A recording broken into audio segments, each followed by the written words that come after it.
Hello my dear friends, मैं Ankit Sharma infinity classes में आप सब लोगों का वेलकम करता हूं। आज की जो हमारी वीडियो है ये बहुत इम्पोर्टेंट वीडियो है, इसलिए मैं इसको पेपर पे यानी कि शीट पे बता रहा हूं। अदरवाइज़ मैं लेक्चर डायरेक्टली देता हूं। तो आज की वीडियो में हम बात करेंगे कि जमानत, वो कौन कौन से अपराध हैं जिनमें जमानत ली जा सकती है और अपराध कितने प्रकार के होते हैं, और सभी जमानत की जितने भी हमारे प्रोविजंस हैं उन अपराधों के बारे में चर्चा की गई। चलिए चलते हैं अपने टॉपिक की ओर। तो सबसे पहले जैसे कि मैं यहाँ बता रहा हूँ कि किन मामलों में जमानत ली जा सकती है। तो ध्यान रखना कि जमानतीय अपराधों में जमानत की मांग एक अधिकार के रूप में की जा सकती है। अगर कोई अपराध है और वो जमानतीय अपराध है तो जमानतीय अपराधों में तो मान लो जमानत की जो मांग है आपका अधिकार है, ठीक है जी। और दूसरी बात अगर हम करें कि अजमानतीय जो अपराध है, जो मतलब जो नॉन कॉग्निजिबल ऑफेंसेस है, उनमें जमानत देना न्यायालय के विवेक पर निर्भर करता है। तीसरी बात यह है, जहां कोई अपराध मृत्यु या आजीवन कारावास से दंडनीय हो वहां मजिस्ट्रेट जमानत स्वीकार नहीं करेगा। यानी कि कोई ऐसा अपराध है जहां पर मृत्यु यानी कि मर्डर किया गया है किसी अभियुक्त के द्वारा या उसे आजीवन कारावास की सजा हो, तो वहां पर मजिस्ट्रेट महोदय जो है जमानत स्वीकार नहीं करेंगे। लेकिन यदि ऐसा कोई अपराध किसी स्त्री या 16 वर्ष से कम आयु के व्यक्ति के द्वारा या किसी कमजोर यानी दुर्बल व्यक्ति द्वारा किया गया है तो जमानत देना न्यायालय के विवेक पर निर्भर करेगा। कहने का मतलब ये है कि अगर वही अपराध, पहली बात तो यह है कि मृत्युदंड या आजीवन कारावास से ग्रस्त किसी व्यक्ति को जो है जमानत नहीं मिलेगी, लेकिन यही अपराध अगर किसी स्त्री या किसी 16 वर्ष से कम आयु के व्यक्ति द्वारा या किसी दुर्बल व्यक्ति द्वारा किया जाता है तो माननीय न्यायाधीश महोदय अपने विवेक से उस पर जमानत देना या नहीं देना ये निर्धारित कर सकते हैं, ठीक है। अब हम बात करेंगे इससे आगे के पॉइंट के बारे में। तो चलिए आगे क्या है। एक ऐसा अपराधी जो एक जमानतीय अपराध का अभियुक्त होता है, मान ले कोई एक अपराधी है जो जमानतीय अपराध मतलब हल्का छोटा मोटा कोई अपराध किया है का अभियुक्त है, जब भी न्यायालय के सामने लाया जाता है धारा 436 के अंतर्गत जमानत पर छोड़े जाने की मांग का अधिकारी है। क्योंकि जमानतीय अपराध है, शब्द से ही क्लियर है कि जमानतीय अपराध है। तो जमानतीय अपराध कहाँ है? धारा 436 के अंदर में। तो धारा 436 उसका अधिकार है अगर वो जमानती अपराध है, ठीक है। अब बात करेंगे धारा 436 के अनुसार इसमें और क्या बताया है। अजमानती अपराध के अभियुक्त से अलग कोई व्यक्ति पुलिस ऑफिसर द्वारा वारंट के बिना गिरफ्तार किया जाता है। मतलब अगर कोई अजमानती अपराध है, मतलब कोई संगीन अपराध है, उसमें वारंट के बिना उस व्यक्ति को गिरफ्तार किया जाएगा या न्यायालय के समक्ष हाजिर होता है या लाया जाता है, तब वह जिस अधिकारी की अभिरक्षा में होता है उस बीच किसी भी समय या ऐसे न्यायालय के समक्ष कार्यवाही की किसी भी स्टेज में जमानत देने को तैयार है, तब ऐसा व्यक्ति जमानत पर छोड़ दिया जाएगा। यानी कोई व्यक्ति है जो गंभीर अपराध उसने किया है, क्योंकि पता है कि गंभीर अपराध में पुलिस बिना किसी वारंट के अभियुक्त को गिरफ्तार कर लेती है और न्यायालय के समक्ष हाजिर होता है वो, उसके बाद जिस अधिकारी की अभिरक्षा में होता है उस बीच में या उस समय में या ऐसे न्यायालय के सामने कार्यवाही की कोई भी स्टेज हो, कोई भी स्टेप हो, वहां पर जमानत देने को तैयार है, तब ऐसा व्यक्ति जमानत पर छोड़ दिया जाएगा, ठीक है। यह है धारा 436। अब बात करेंगे, कहने का मतलब धारा 436 क्या कहती है कि एक जो अजमानती अपराध है उनसे अलग कोई भी व्यक्ति अगर गिरफ्तार कर लिया जाता है तो छोड़ा जाएगा, ठीक है। अजमानती अपराध से अलग कोई व्यक्ति अगर बिना वारंट की गिरफ्तार कर लिया जाता है तो ही छोड़ा जाएगा, अजमानती अपराध में नहीं छोड़ा जाएगा। अब धारा 436 क्लोज 1 में क्या बताया है कि अगर कोई व्यक्ति जमानत पत्र की शर्तों को पूरा करने में असफल रहता है, वहां न्यायालय उसे जब वह उसी मामले में किसी पश्चातवर्ती अवसर पर हाजिर होता है या अभिरक्षा में लाया जाता है, जमानत पर छोड़ने से इनकार कर सकता है। कहने का मतलब है कि जब मान लें जमानत दी जाती है तो एक बॉन्ड साइन किया जाता है, उसमें कुछ कंडीशंस होती हैं, उनको फुलफिल नहीं कर पाता है तो वहाँ न्यायालय जो है उसे उसी मामले या उसके बाद कभी वो न्यायालय में उसी मामले में प्रस्तुत होगा तो जो है जमानत पर छोड़ने से इनकार कर सकता है न्यायालय। ठीक है, तो महोदय अभी तक तो हमने पढ़ी थी जमानती अपराध में जमानत कैसे ली जा सकती है। अब बात करेंगे जी हम अजमानती अपराध की दशा में जमानत कब ली जा सकेगी, अगर कोई गंभीर अपराध है तब जमानत कैसे मिलेगी। तो धारा 437 कहती है जी, इसमें जो प्रावधान है, जब कोई व्यक्ति जिस पर जमानतीय अपराध का अभियोग है या जिस पर संदेह है कि उसने अजमानतीय अपराध किया है और पुलिस अधिकारी द्वारा बिना वारंट के गिरफ्तार किया जाता है या उच्च न्यायालय या सत्र न्यायालय से भिन्न यानी कि इनसे अलग न्यायालय के सामने हाजिर होता है या लाया जाता है, तब वह जमानत पर छोड़ा जा सकता है। परंतु कुछ कंडीशंस हैं। यदि वह विश्वास करने के लिए उचित आधार प्रतीत होता है कि वह मृत्यु या आजीवन कारावास से दंडनीय है तो वह ऐसे नहीं छोड़ा जाएगा। कहने का मतलब ये है, अगर कोई व्यक्ति है जिस पर जमानती अपराध का मुकदमा चल रहा पहले से ही और उस पर ही संदेह है कि उसने कोई अजमानती अपराध किया है, संदेह है और पुलिस द्वारा बिना वारंट के गिरफ्तार भी कर लिया गया और उसे उच्च न्यायालय सत्र न्यायालय के अलावा, क्योंकि जो उच्च न्यायालय और सत्र न्यायालय है उसे ही जो है अधिकार प्राप्त है अजमानतीय मामलों में जमानत प्रदान करने का। इनके अलावा अगर किसी न्यायालय के सामने हाजिर होता है या लाया जाता है तब जमानत पर छोड़ा तो जा सकता है, लेकिन कुछ कंडीशंस है। जैसे अभी बताया कि अगर उसे न्यायालय को विश्वास हो जाए कि भाई ये उचित आधार है या मृत्यु या किसी आजीवन कारावास से वो दंडनीय है तो उसे छोड़ा नहीं जाएगा। ठीक है, और अगली बात है जी पॉइंट नंबर बी। तो पॉइंट नंबर बी एक ऐसा पॉइंट है कि यदि ऐसा अपराध कोई संज्ञेय अपराध है, अगर कोई संगीन अपराध है और ऐसा व्यक्ति मृत्यु आजीवन कारावास या 7 वर्ष, ध्यान दें आजीवन कारावास हो या मर्डर में हो या 7 वर्ष या उससे अधिक के कारावास से दंडनीय किसी अपराध के लिए पहले से ही दोष सिद्ध किया गया है या किसी अजमानतीय और संज्ञेय अपराध के लिए 2 या अधिक अवसरों पर पहले दोष सिद्ध किया गया है तो वह इस प्रकार नहीं छोड़ा जाएगा। यानी कि अगर किसी मामलों में कोई ऐसा अपराध है जो सज़ा जिसमें 7 साल से कम है तो 7 साल से कम अपराध सजा वाले अपराधों की जो जमानत है वो तो पुलिस थाने में ही हो जाती है। ठीक है, अगर ऐसा होता है तो उसे छोड़ा नहीं जाएगा। इससे अधिक या आजीवन कारावास है या मर्डर में शामिल है तब नहीं छोड़ा जाएगा।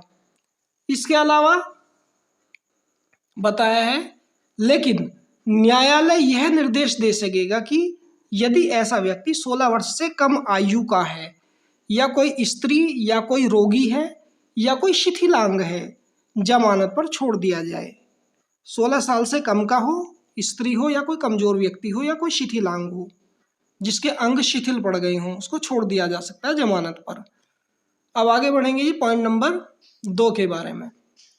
यदि किसी ऐसे अधिकारी या न्यायालय को अन्वेषण, जांच या विचारण के किसी स्टेप में यह लगता है कि वह यह विश्वास करने के लिए उचित आधार नहीं है कि अभियुक्त ने अजमानतीय अपराध किया है, किंतु उसके दोषी होने के बारे में और जांच करने के लिए पर्याप्त आधार है, तो अभियुक्त ऐसी जांच लंबित रहने तक जमानत पर या ऐसे अधिकारी या न्यायालय के स्वविवेकानुसार अपने हाजिर होने के लिए प्रतिभूतियों सहित बंद पत्र निष्पादित करने पर छोड़ दिया जाएगा। कहने का तात्पर्य क्या है कि कोई अधिकारी जांच करता है, जांच करने पर उसे ये लगता है कि ये ये व्यक्ति जो है अजमानती अपराध नहीं कर सकता या उसने नहीं किया है, लेकिन उसके दोषी होने के लिए पर्याप्त आधार है। पता तो है कि ये जो है अजमानती अपराध नहीं कर सकता या नहीं किया है, लेकिन जो कंडीशंस है उसके मतलब बिहाफ पर जा रही हैं कि हाँ इसने किया होगा। तो अभियुक्त ऐसी जांच लंबित रहने पर अगर वो जमानत पर था या ऐसे अधिकारी या न्यायालय के स्वविवेक अनुसार, यानी कि न्यायालय के विवेक के अनुसार अपने हाजिर होने के लिए प्रतिभूतियों सहित, प्रतिभूतियां यानी कि उसमें गारंटी देगा, यानी कि कुछ रुपए पैसे और बंद पत्र होगा, उसके आधार पर जमानत पर छोड़ दिया जाएगा। अगली बात हम करेंगे दोस्तों, जब कोई व्यक्ति जिस पर ऐसे कारावास से जिसकी अवधि 7 वर्ष तक की या उससे अधिक की है दंडनीय कोई अपराध या भारतीय दंड संहिता के अध्याय 6, 16 या 17 के अंतर्गत कोई अपराध करने या ऐसे किसी अपराध के दुष्प्रेरण का षड्यंत्र या प्रयत्न करने का अभियोग या संदेह हो, जमानत पर छोड़ा जाता है। कहने का मतलब, अगर कोई व्यक्ति अपराध करता है जिसकी अवधि 7 साल से अधिक की है और वो आईपीसी के जो चैप्टर 6, 16, 17 पे कोई अपराध करने या ऐसे अपराध का करने के लिए षड्यंत्र रचता है या उसको प्रयत्न करने का अभियोग चलता है उस पर, या उस पर संदेह हो पुलिस अधिकारी को कि भाई ये ऐसा अपराध कर सकता है, तो उसे जमानत पर छोड़ा तो जा सकता है। अगर जमानत पर उसे छोड़ा जाता है तो न्यायालय क्या करेगा? तो न्यायालय यह सुनिश्चित करने के लिए कि ऐसा व्यक्ति इस अध्याय के अधीन निष्पादित बंधनों की शर्तों के अनुसार हाजिर होगा। मतलब वो जब छोड़ा जाएगा जब या तो जो बंद पत्र हैं उनकी शर्तों के अनुसार हाजिर हो। ठीक है। बी में बताया कि यह सुनिश्चित करने के लिए कि ऐसा व्यक्ति उस अपराध जैसा कोई अपराध नहीं करेगा, जो अपराध उसने किया है उसके जैसा कोई अपराध नहीं करेगा, जिस पर संदेह है वो नहीं करेगा, जिसको कि करने का उस पर कोई अभियोग या संदेह हो, या अन्यथा न्याय के हित में ऐसी कोई भी शर्त जिसे न्यायालय आवश्यक समझे आरोपित कर सकता है। ठीक है। ये सारी चीजें होने पर ही उसको जमानत की जाएगी। आगे हम पढ़ेंगे जो 437 है, धारा 437 की उपधारा यानी कि सब सेक्शन 1 और 2 के अनुसार क्या है, जमानत पर किसी व्यक्ति को छोड़ने वाला अधिकारी न्यायालय ऐसा करने के अपने कारणों को लिखेगा। कैसा करने के? कि उसको जमानत देने के कारणों को, कि इन कारणों से हमने अभियुक्त को जमानत दी है गैर जमानती अपराध में, यानी कि संगीन अपराधों में हमने निम्न कारणों से जमानत प्रदान करी है। ठीक है महोदय। बात नंबर 5, यदि कोई न्यायालय जिसने किसी व्यक्ति को जमानत पर छोड़ा है ऐसा करना आवश्यक समझता है तो ऐसे व्यक्ति को गिरफ्तार करने का निर्देश दे सकता है और उसे अभिरक्षा के लिए सुपुर्द कर सकता है। छठी बात है, यदि मजिस्ट्रेट द्वारा विचारणीय किसी मामले में ऐसे व्यक्ति का विचारणा यानी ऐसे व्यक्ति का ट्रायल जो किसी अजमानती अपराध का अभियुक्त है, उस मामले में साक्ष्य लेने के लिए नियत जो निर्धारित किया गया प्रथम दिन से 60 दिन के अंदर पूरा नहीं होता है, तो और यदि ऐसा व्यक्ति संपूर्ण अवधि के दौरान अभिरक्षा में रह रहा हो, जब तक ऐसे कारणों से जो लेखबद्ध किए जाएंगे मजिस्ट्रेट अन्यथा निर्देश न दे, या तो मजिस्ट्रेट निर्देश न दे, वह मजिस्ट्रेट को समाधान प्रदान करने वाली जमानत पर छोड़ दिया जाएगा। जो मजिस्ट्रेट को समाधान है उसको समाधान प्रदान करने वाली जमानत पर छोड़ा जाएगा।